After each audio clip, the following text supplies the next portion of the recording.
É, galera, finalmente o lançamento veio aí, EXO Kitty já está entre nós, o spin-off de Para Todos os Garotos que Já Amei, que vai contar aí agora a história de amor da Kitty, a irmã mais nova da Lara Jean. Então, no vídeo de hoje eu vim aqui contar pra vocês tudo que eu achei desses 10 episódios da primeira temporada, porque claramente vai ter uma segunda temporada, porque a Netflix não tá nem doida de cancelar essa série. Afinal, sim, a gente teve um plot twist, nesse final a gente teve um gancho pra uma continuação e eu mal posso esperar. Mas antes da gente começar, eu quero pedir que você aí se inscreva no canal se ainda não é inscrito e clica no sininho pra receber notificação sempre que eu postar um vídeo novo. E devo avisar que nesse vídeo, inicialmente, eu vou falar da história sem spoilers pra quem ainda não assistiu, fazer um geralzão, e depois eu começo a falar com mais spoilers, combinado? Mas eu aviso vocês.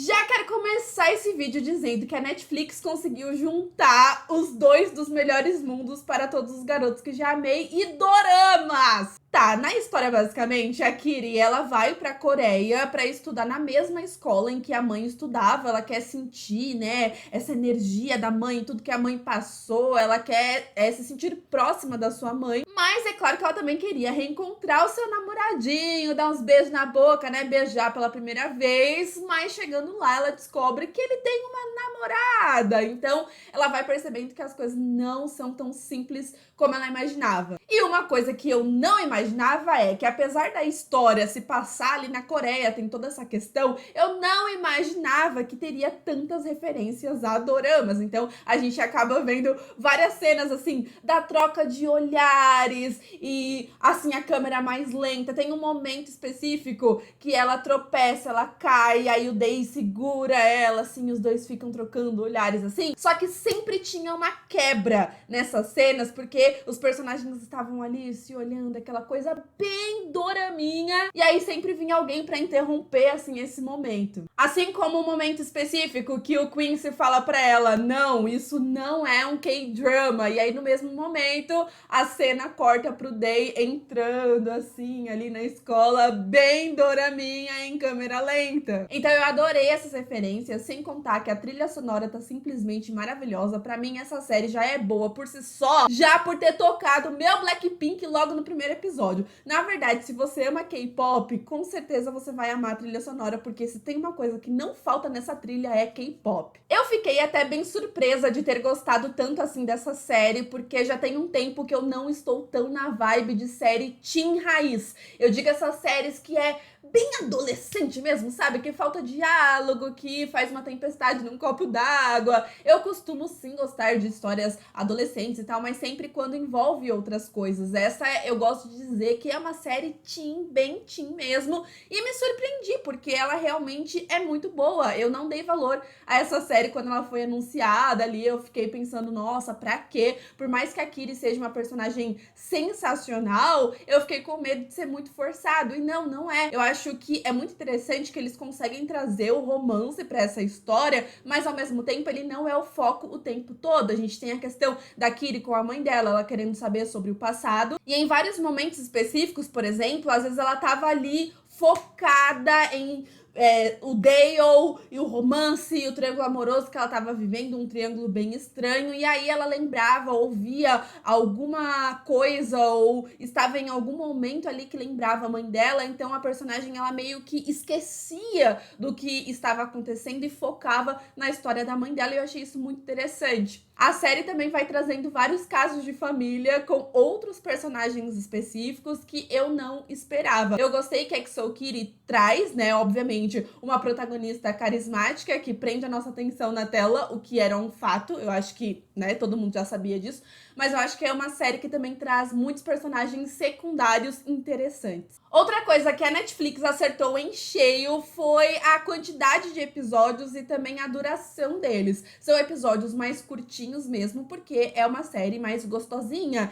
é uma série mais levinha, então não faria sentido cada episódio ter de 50 minutos a 1 hora, certamente seria muito cansativo. Então eu acho que a história, ela fluiu muito bem nesses 10 episódios. Eu não colocaria nem mais episódios e nem menos. Mas eu colocaria uma segunda temporada ainda pra esse esse ano porque eu sou ansiosa. Assim, gente, essa série é exatamente como um spin-off deveria ser. Eu até falei pra vocês sobre Rainha Charlotte recentemente, que spin-off tem que ser assim, você pegar um personagem de uma série ou filme principal ali, que você vê potencial para uma história própria e fazer a história dele, assim, dependente ao mesmo tempo independente da história original. E é isso que a gente vê em Exo Kitty, porque é uma história que ela consegue andar muito bem sozinha, ela não depende dos filmes, você pode assistir a série sem ter assistido os filmes tranquilamente. É uma série que não precisa de participações especiais para fazer ela acontecer. É claro que seria muito interessante se tivesse uma participação da Lana Condor, do Noah Centineo, e eu acho que até pode rolar em uma segunda temporada. Claro, são personagens que a gente gosta, seria muito bom, assim, gostosinho de vê-los mais uma vez, mas ao mesmo tempo, a história, ela funciona individualmente, ela funciona por si só, e é exatamente assim que um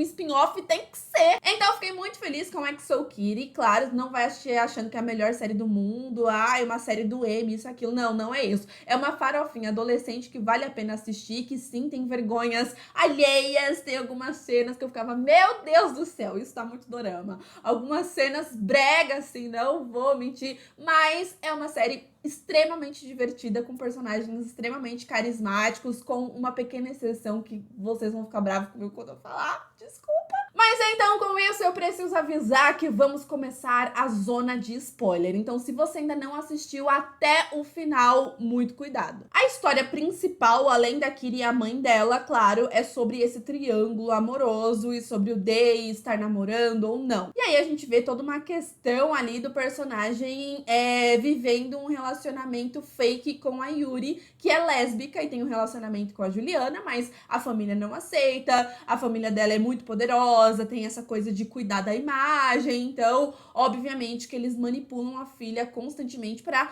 ela ser perfeitinha e fazer exatamente tudo que precisa fazer ali pra mídia não cair em cima da família dela. Então, obviamente que um relacionamento dela com uma mulher era uma coisa, assim, que jamais aconteceria ali naquela família, mas eu gosto muito dessa construção. E eu até me arrisco a dizer que a Yuri, cara, ela roubou a cena em muitos e muitos e muitos momentos. É uma personagem complexa, com várias camadas, com uma história e uma construção simplesmente maravilhosa. Eu me apaixonei por essa personagem. Quando eu vi o trailer, eu achei que ia odiar, que ela seria aquelas bitches egoístas e muito malvadas, mas não, a gente tem toda uma construção de uma amizade dela com a Kitty, né? Primeiro, uma inimizade. E aí eu confesso que às vezes eu ficava um pouquinho irritada com a personagem, porque ela sabia que aquilo era fake, ela gostava do Day como amigo, e mesmo assim ela não deixava o cara contar a verdade ali pra Kitty, então ele ficava preso nessa situação, mas aí chega um momento que ela não aguenta mais, resolve terminar essa relação. E eu gosto muito desse final também, que a gente vê um momento muito fofo de mãe e filha, a mãe finalmente aceitando a filha como ela realmente é e trazendo a Juliana de volta. Só que agora eu não sei se eu queria que a Juliana voltasse não, galera, porque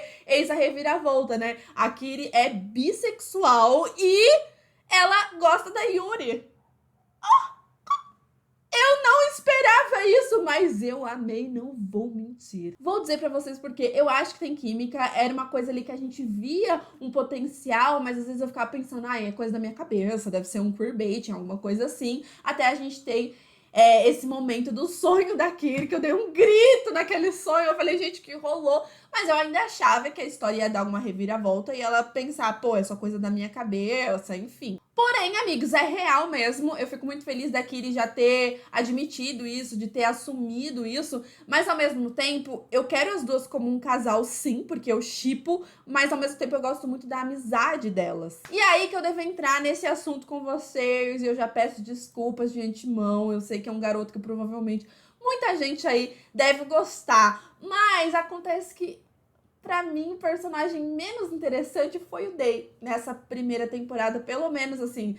Eu entendo, os dois eram apaixonados, foi o primeiro amor um do outro, mas é um relacionamento que eu não vejo acontecendo a longo prazo, assim, de ser um casal indie game. Até porque, assim, no começo tava até legal, essa coisa de e agora, o que eles vão fazer? Só que eu achei o Day muito sonso em vários momentos, pra ser bem sincera. Eu acho que ele tinha que tomar, sabe, atitude em alguma coisa, ter uma postura diferente, mas eu achava ele meio bananão às vezes. Claro que eu entendo a situação dele, o garoto é pobre, a gente tem aquelas cenas ali da irmãzinha dele sem um tênis, tadinho, ele remendando tudo ali e tal. Eu acho que eles poderiam ter até entrado um pouquinho mais neste assunto, mas ao mesmo tempo eu não acho tão justificável algumas atitudes que ele tinha. Era um personagem meio sem sal pra mim. E aí chegou um momento que eu comecei a reparar que eu shippava a Kiri com todo mundo menos com o Day, e inclusive com a Yuri. Eu acho que tem um potencial aí, se não algo romântico, mas algo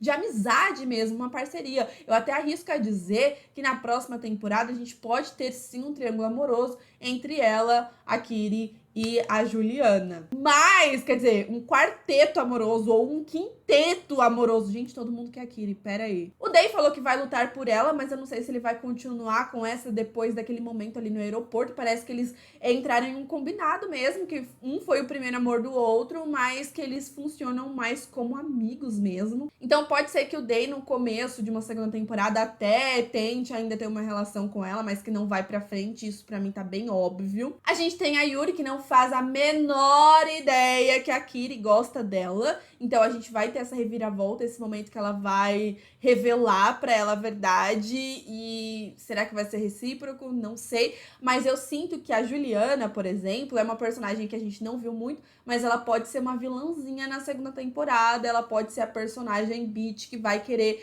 separar, afastar a Kiri da Yuri. Até porque a gente tem esse momento que elas estão conversando no telefone e aí ela acaba falando algo do gênero, né? Ah, você também falava isso de mim, que eu era só sua amiga. E a Yuri falando, não, ela é hétero, não tem nada a ver, então vamos ver aí essa reviravolta. Porém, a gente tem um personagem muito importante também nesse quinteto amoroso, que é o Minho. Gente, eu me apaixonei pelo personagem, eu achei ele muito chatão no começo, mas ele foi me conquistando. Eu gosto desses personagens que não são bonzinhos, que não são sonsos, mas que tem ali, sabe, um caráter duvidoso. Eu gosto muito desse personagem, a gente tem várias questões ali sobre ele ser um cara mais solitário, a história deixou isso bem claro, e eu acho que em uma segunda temporada eles podem focar mais nisso. Mas é muito louco, porque eu shippei muito mais a Kiri com a Yuri e com o Minho do que com o Day especificamente. Eu queria muito que a Kiri tivesse ficado com o Minho. Eu fiquei chateada daquela cena dos dois se pegando, não ser dos dois pegando, era apenas um sonho mesmo.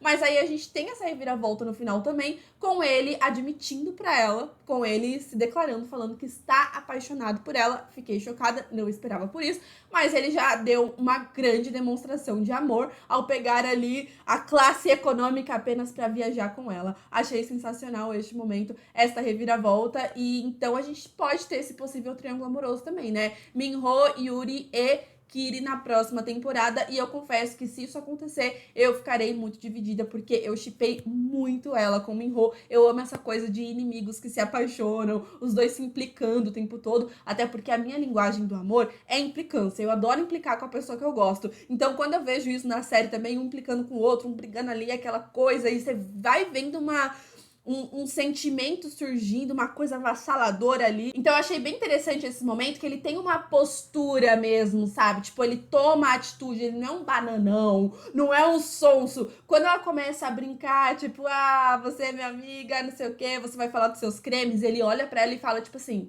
estou falando sério. Aí quando ele fica sério, ela percebe que, opa, não é o momento de brincar, é o momento de falar sério, é o momento de falar a verdade. Ele fala, estou apaixonado por você. Só que, detalhe, o Minho, eu acho que ele foi muito fofo nisso, porque ele esperou ela terminar com um amigo dele pra poder se declarar. Ele não se declarou antes disso. Então, reizinho, amo, shippo mesmo. Gente, que saudade de assistir uma série tinha, assim, pra shippar os casais, pra ficar em dúvida mesmo. É time um, time outro. Eu acho que vai dar umas treta aí no Twitter, ainda bem que eu já nem entro tanto no Twitter mais, da galera shippando a Kiri com a Yuri, da galera shippando com o Minho, da galera shippando com o Day, shippando com todo mundo. Socorro, é muito casal nessa série. Mas só pra fechar essa história de casais, a gente tem o Quincy e o Florian, que foi um casal muito fofinho, mas eu acho que eles mereciam mais destaque, tá? Eu gosto da Kiri ter ajudado os dois, só que é um casal que está em crise depois do garoto ter colado na prova. Eu achei que foi uma baita reviravolta, eu não esperava isso, pra ser bem sincera. Só que assim, eu confesso que no começo eu até achei que a galera tava fazendo uma tempestade num copo d'água. Eu falei, gente, quem nunca colou na vida?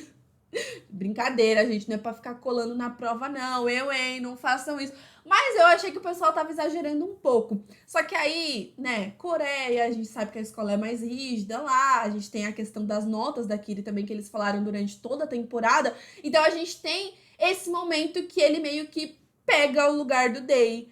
E aí o personagem, tipo assim, Nossa, é uma coisa complicada, né? Ele poderia ter errado algumas perguntas, né? Que saco. Então a gente tem mais essa reviravolta aí pra próxima temporada também. O que vai acontecer com o Day, o que vai acontecer com o personagem, o que vai acontecer com este casalzinho. E pra finalizar esse vídeo, gostaria de falar do Casos de Família, que foi sobre o Alex, um personagem muito bem inserido. O professor ali que chega como quem não quer nada, de repente ele é irmão da Kiri, não é irmão da Kiri, e agora, socorro! E aí a gente descobre que ele, na verdade, é irmão da Yuri. E eu achei uma baita reviravolta. Ele ser o filho da diretora, tem uma relação com a mãe da Kiri também. Então, eu achei essa história muito bem amarradinha. E achei legal também a diretora ali no final, ela ter assumido o filho, assumido toda a situação e ter contado pro professor Lee a verdade, né? Só que eu queria ter visto mais, eu queria ter visto essa conversa dele com o professor Lee, eu acho que faltou isso, porque ficou aquela coisa, vamos conversar, não sei o quê, mas eu queria ver, porque foi um assunto que eles estão falando desde o começo, né? E aí, quando a verdade foi finalmente revelada, eu acho que a série acabou não focando o suficiente, acabou não mostrando o suficiente, porque como eu disse pra vocês, por mais que a gente tenha a protagonista carismática que prende a nossa atenção do começo ao fim, a gente também tem vários personagens secundários que são muito interessantes. Então, ao mesmo tempo que eu queria ver a trajetória da Kiri, eu também queria ver a trajetória do Alex, ali a relação dele com o professor Lee, queria ver a trajetória da Yuri, queria ver a trajetória do Quincy, eu queria ver a trajetória de todo mundo, porque eu achei todo mundo muito interessante, exceto o Day. Olha, infelizmente, Day, desculpa, você é um fofo, lindo, mas eu acho que faltou um tempero ali nesse personagem. Desculpa, galera! Mas enfim, e você, o que achou de Exo Kitty? Abra seu coração, conta pra mim qual foi a sua experiência ao assistir essa série, que eu quero muito saber a opinião de vocês, sempre com muito respeito, hein? Quando a gente fala de série adolescente, é um negócio complicado que a galera fica muito fervorosa. Então calma, galera, cada um com a sua opinião. Aqui não é uma verdade absoluta, é apenas a minha opinião. Se o Day é seu personagem favorito, tá tudo certo. E euzinha, vou ficando por aqui. Se inscreva no canal se ainda não é inscrito, clica no sininho para receber notificação e não esquece daquele like que é muito importante, tá? Aproveita também que eu já tô pedindo um monte de coisa e vai lá me seguir nas redes sociais que estou sempre lá tentando falar com vocês, combinado? Um super beijo e até o próximo vídeo. Tchau!